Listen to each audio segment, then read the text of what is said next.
నమస్కారం ETV news కు స్వాగతం. ముందుగా ప్రధాన అంశాలు.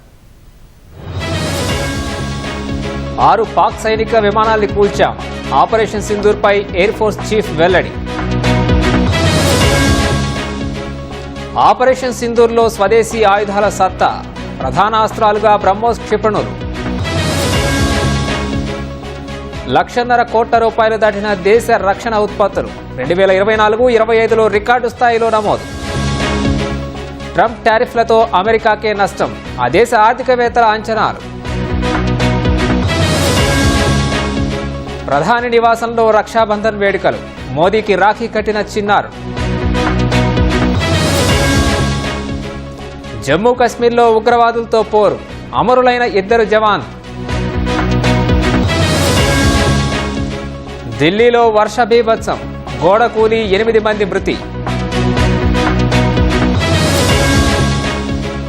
శాంతి కోసం మా భూభాగం వదులుకోం స్పష్టం చేసిన ఉక్రెయిన్ అధ్యక్షుడు జెలెన్స్కీ.